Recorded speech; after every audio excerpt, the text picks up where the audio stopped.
વડોદરા જિલ્લામાં આવેલા સોખડા પાસે મોતિયાપુરા ગામમાં વર્ષ 2020થી 3 વીઘામાં પ્રાકૃતિક ખેતી 46 વર્ષીય કાળીદાસભાઈ પરમાર કરી રહ્યા છે। ગાય આધારિત ખેતી કરવાને કારણે ખર્ચ શૂન્ય ને બરાબર છે। તો આવો આજે આપણે એમની સાથે વાત કરીશું। આપણે શરૂઆત 2020થી કરી છે। ઉત્પાદનમાં તો એક વીઘું જ કરું છું। આ અડધા વીઘામાં બાજરી આડે કેળો ને ગિલોડા અડધા વીઘામાં, બાજરી ઘઉં એક વીઘામાં। તો વર્ષ દરમિયાન કેટલું ઉત્પાદન થતું હોય છે? વીઘે 40 ડબ્બા એટલે 30 મણ જેવી થાય બાજરી ઘઉં। ગત ચોમાસે 400 કેળના છોડ વાવ્યા હતા। કેળના મિશ્ર પાક તરીકે ફ્લાવરનું પણ વાવેતર કર્યું હતું। બાકીની જમીનમાં લીલો પડવાશ કર્યો હતો। હાલ 1 વીઘા જમીનમાં ઘઉં તથા 1 વીઘા જમીનમાં બાજરીનું વાવેતર કર્યું છે। જમીન ગોરાળું છે લાલ પ્રકાર।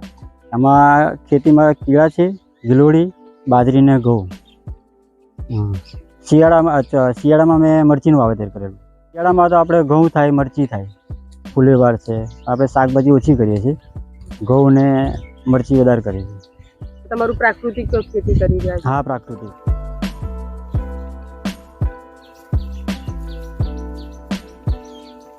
આપણે ગાય આધારિત બનાવીએ છીએ, એટલે અહીંયા ખેતરમાં જ બનાવવાનું બધું જ।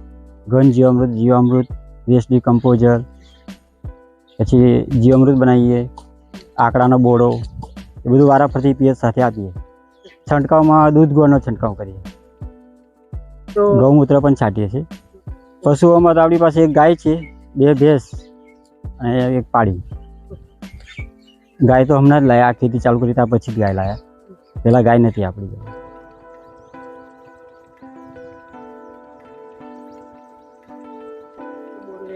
ના, એ પોતાનું નથી, આપણે બાજુમાં વેચાણ લઈએ છીએ। તો એ કેટલાનું પાણી પડે આપણને? એ તો કલાકને 80 રૂપિયા રાખે। હા, તો તમારી વર્ષ દરમિયાન આવક કેટલી થતી હોય છે ને એની સામે ખર્ચ કેટલા હોય છે? ખર્ચ તો આપણે ગાય આધારિત કરીએ એટલે 0 બજેટ થઈ જાય છે। આવકમાં તો હવે ઘઉં, બાજરી એવું બધું ગણીએ તો લાખ રૂપિયા જેવું થાય। બાજરીનો શું ભાવ છે અત્યારે? બાજરીનો તો આપણે 40 રૂપિયા કિલો વેચીએ, ઘઉં 50 રૂપિયા કિલો। અને આ તો આનું માર્કેટ નથી, ગિલોડા ને તો ચાલુ માર્કેટમાં જાય છે। ચાલુ માર્કેટમાં કેટલામાં એ 20 રૂપિયા કિલો જાય હાલ। ઓકે, તો તમે 2020 થી શરૂઆત કરી, તો એ પહેલા શું કરતા હતા? એ પહેલા આપણે રાસાયણિક ખેતી, હા, એમાં ડીએપી, યુરિયા બધું જ વાપરતા।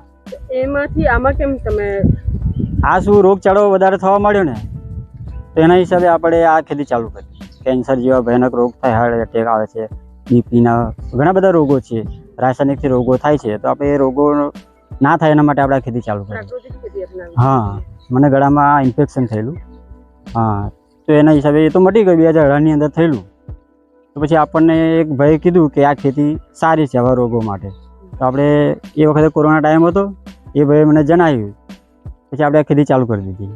પ્રાકૃતિક ખેતીમાં કેટલો અત્યારે તમને ફાયદો દેખાઈ રહ્યો? ફાયદો તો આપણને આ રાસાયણિક દવા ખાતર લાવવું ના પડે, 0 બજેટ જ કહેવાય। કેમ કે આપણી પાસે ગાય છે, બધું ખેતરમાં જ બનાવવાનું, બધું જ ખાતર।